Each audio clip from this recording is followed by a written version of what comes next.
یا جو وبائیں ہیں وہ کس طرف موو کر رہی ہیں اور کون سے علاقے ان سے نشانے پر ہیں.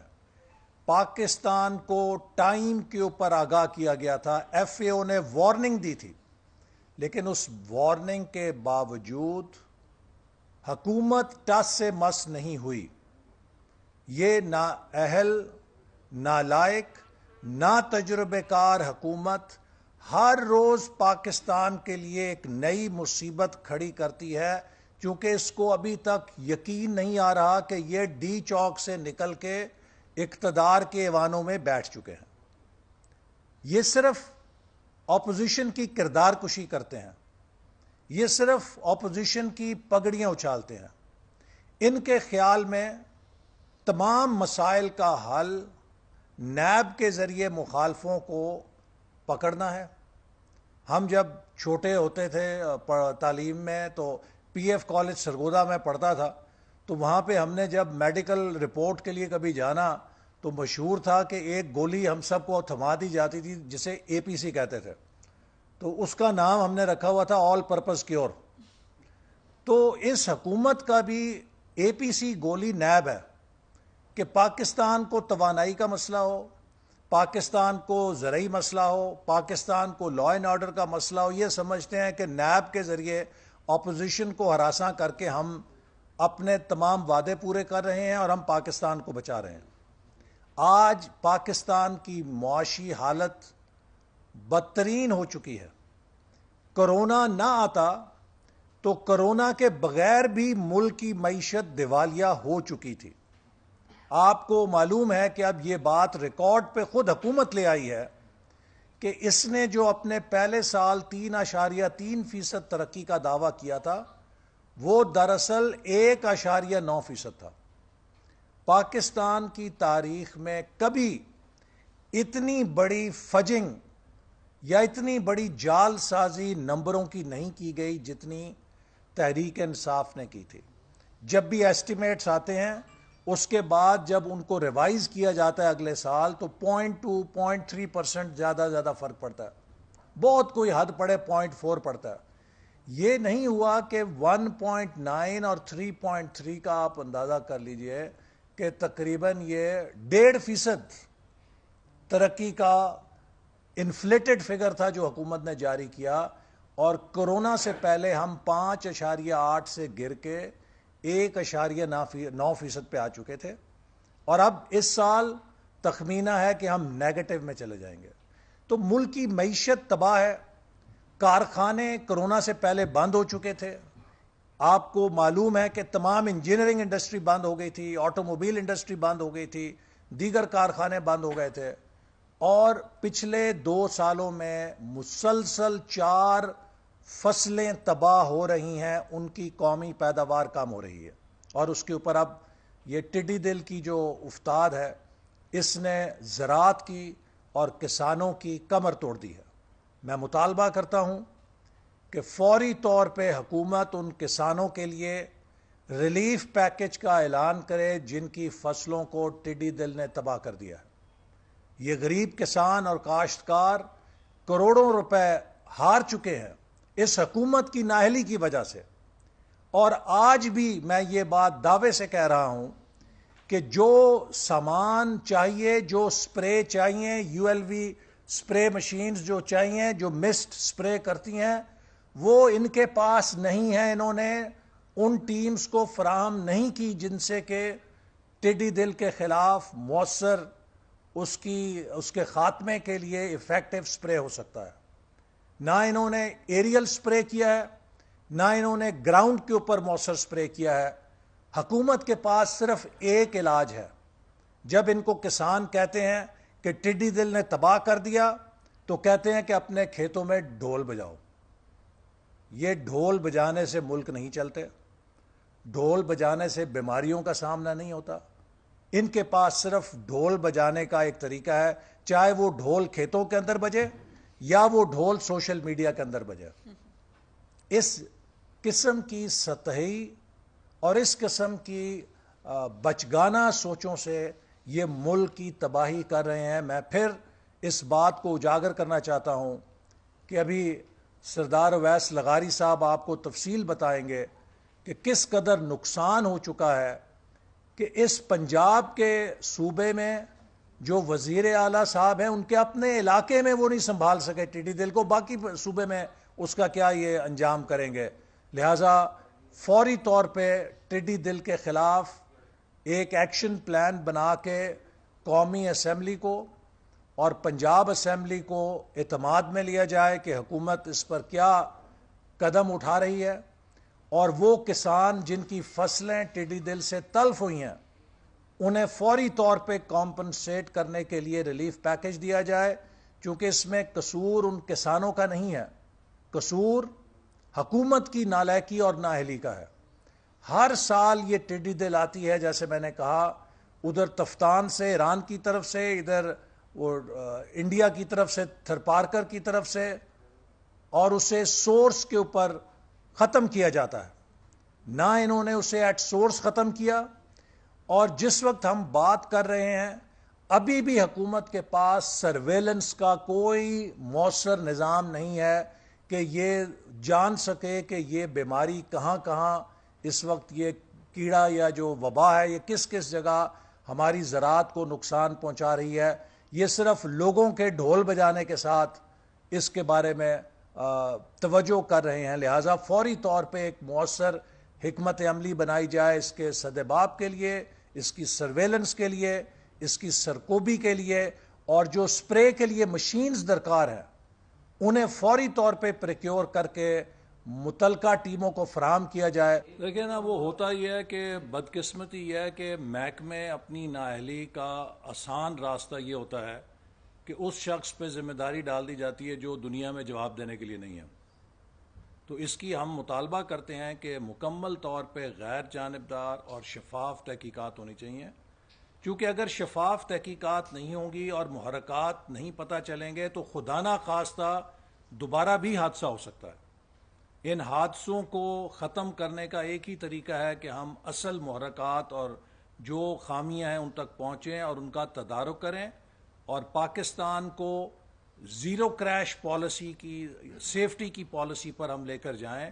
ہمارا نظام اتنا مؤثر ہونا چاہیے کہ ہماری جو قومی ایئر لائنز ہیں ان کی فلائٹ سیفٹی اتنی مؤثر ہم بنائیں کہ اس میں دنیا کے اندر ہیں ہزاروں فلائٹس چلتی ہیں اور ان کی کوئی کریش نہیں ہوتا ہے، چونکہ وہ فلائٹ سیفٹی کے اصولوں کو اور جو سول ایوییشن کے جو ریگولیشن ہے اس کو مؤثر طور پہ نافذ کرتے ہیں.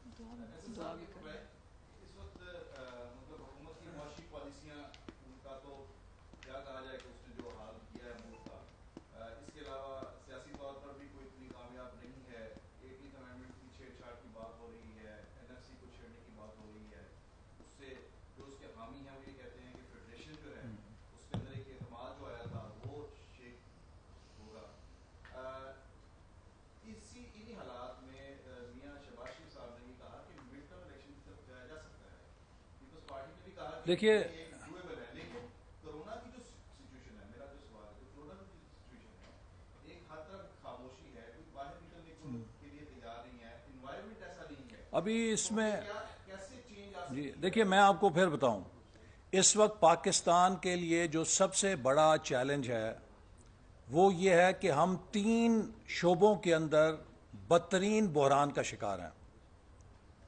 سب سے پہلا معاشی سیکٹر جو ہے، تمام معاشی انڈیکیٹرز بدترین ہو چکے ہیں، اور یہ کرونا کی وجہ سے نہیں ہے، کرونا سے پہلے ہو گئے تھے. ہماری جو قرض لینے کی صلاحیت یا سطح ہے، 18 ماہ میں حکومت نے ہمارے 5 سالوں سے زیادہ قرض لے چکی تھی. ہمارے ملک کی جو شرح ترقی ہے وہ اس پورے خطے میں ساؤتھ ایشیا میں سب سے کم ہو چکی ہے. ہماری کرنسی اس پورے خطے میں سب سے کمزور ہو چکی ہے. ہماری صنعتی پیداوار کریش کر چکی ہے، ہماری زرعی پیداوار کریش کر چکی ہے. لہٰذا مجھے مزید کہنے کی ضرورت نہیں کہ اقتصادی انڈیکیٹرز تمام کریش کر چکے ہیں. جب معیشت خراب ہو تو اس کو کیا چیز سنبھالا دے سکتی ہے؟ 2 چیزیں ہیں جس سے آپ سنبھالا لے سکتے ہیں. ایک، انتظامی مشین. کسی بھی معاشی بحران کو آپ نے انتظامی مشین کے ذریعے حل کرنا ہے. اس وقت پاکستان بدترین انتظامی پیرالسس کا شکار ہے. ہمارا انتظامی ڈھانچہ مفلوج ہو گیا ہے نیب کے ہاتھوں. افسروں کو بلا بلا کے جس طرح ڈرایا گیا ہے، افسروں کو بلا بلا کے جس طرح دھمکایا گیا ہے، پاکستان کے ہر افسر نے فیصلہ کر لیا ہے کہ وہ کسی فائل کے اوپر دستخط نہیں کرے گا. آپ کسی پروجیکٹ کی فائل ان کے سامنے رکھیں، وہ کہتے ہیں کہ ہمارے سے موت کے پروانے پہ دستخط کرا لو، اس پہ ہم دستخط نہیں کریں گے. ہم اپنی پینشن کے پیسے وکیلوں پہ نہیں خرچ کریں گے کہ وہ نیب کے سامنے پیش ہوں. ایک منٹ، ٹھیک ہے. ایک انتظامی نتیجہ کیا ہے کہ ایک انتظامی بحران ہے. تیسری چیز جو روکتی ہے وہ سیاسی ٹیمپریچر یا سیاسی استحکام ہے. اس وقت اس حکومت نے بدترین سیاسی انتقامی ماحول بنا کے ملک کو سیاسی عدم استحکام سے بھی دوچار کر دیا ہے.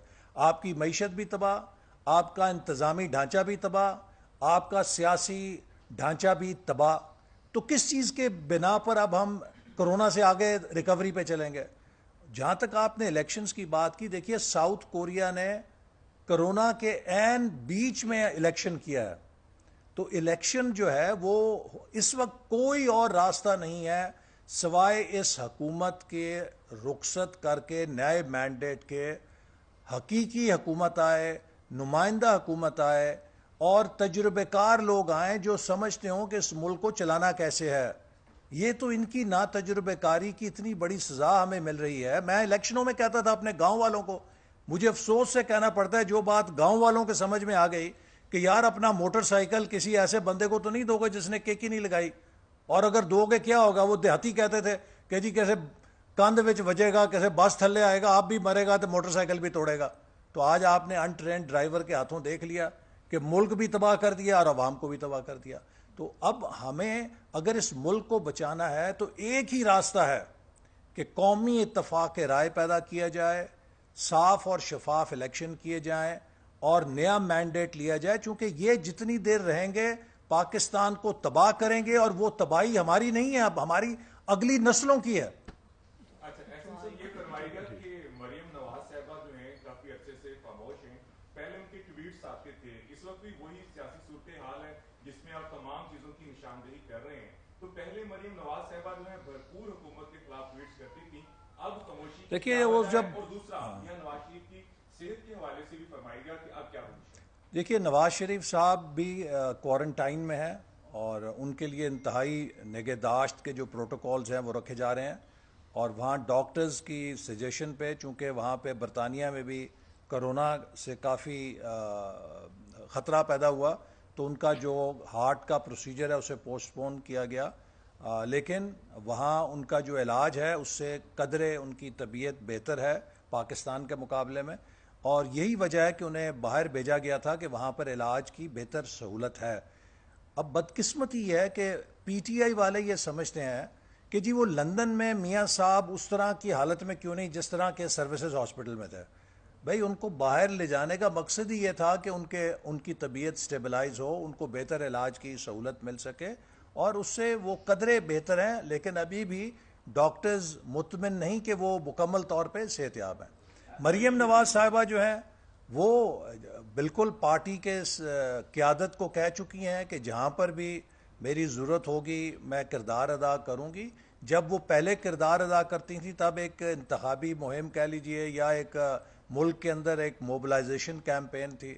جب کوئی ایسا مرحلہ آئے گا جب رابطہ عوام کی ضرورت ہوگی تو ضرور وہ اپنا کردار ادا کریں گے. صاحب یہ بتا رہی کہ آپ کے متعلق یہ کہا جا رہا تھا، نون لیگ کے متعلق شیخ رشید نے بھی کہا کہ آپ کہتے ہیں کہ جی 18ویں آئینی ترمیم جو ہے اگر آپ نے اس میں ترمیم کروانی ہے تو آپ نیب قانون کو تبدیل کر دیں یا ختم کر دیں. سوال دیکھیے مسلم لیگ نون پہلے بھی واضح کر چکی ہے اور میں پھر کہوں گا کہ نیب کے قانون میں اور 18ویں ترمیم میں کسی قسم کا نہ کوئی ٹریڈ ہے نہ کوئی لنک ہے. دونوں علیحدہ قانون ہیں اور ان کا مستقبل ایک دوسرے سے وابستہ نہیں ہے. 18ویں ترمیم میں جو صوبائی خود مختاری دی گئی ہے اس نے پاکستان میں 60-70 سال سے جو صوبائی خود مختاری کا مسئلہ تھا اسے حل کیا ہے. لہٰذا اس کو ہاتھ لگانے کا مقصد یہ ہوگا کہ ہم دوبارہ اس ملک کے وفاق کی بنیادوں کو کمزور کریں گے. مسلم لیگ نون کسی ایسی سازش کا حصہ نہیں بنے گی جس سے صوبوں کے حقوق پہ ڈاکہ ڈالا جائے. دوسری بات، نیب کا قانون ہم کسی قسم کی رعایت نہیں مانگتے. ہم حکومت کے کالے قانون کا مقابلہ کر رہے ہیں، کرتے رہیں گے۔ نیب کے قانون میں حکومت جو ترمیم کرنا چاہتی ہے وہ اس کی اپنی مجبوری ہے، چونکہ نہ پاکستان کا بزنس مین اس قانون کے ہوتے ہوئے کاروبار کرنے کے لیے تیار ہے، اور نہ پاکستان کا کوئی افسر کسی فائل پہ دستخط کرنے کے لیے تیار ہے اس کالے قانون کی موجودگی میں۔ تو اگر ملک کو چلانا ہے تو اس قانون کو آئین اور قانون کے تقاضوں سے ہم آہنگ کرنا خود حکومت کی مجبوری ہے، ہم اسے کچھ نہیں کہتے۔ ایسے صاحب یہ بتا دیں کہ عید کے بعد جو ہے آپ کے پارٹی صدر سمیت جو ہے دیگر لوگوں کی گرفتاریوں کی خبریں جو ہے گردش کر رہی ہیں، کتنی صداقت اس کے؟ دیکھیے حکومت، جیسے میں نے کہا کہ حکومت کی اے پی سی کی گولی آل پرپز کیور یہی ہے کہ جب بھی کوئی قومی مسئلہ ہوتا ہے کہ اپوزیشن کے 2-4 بندے اندر کر دو، اور اس دفعہ تو وزیر اعظم صاحب نے اپنی پارٹی کے بھی سنا ہے 2-3 نام نیب کو دیے ہیں کہ اپوزیشن کو اٹھانے کے لیے اگر میرے بھی کو 2-3 قربانی کے بکرے اندر کر دو تو مجھے کوئی اعتراض نہیں۔ Thank you G.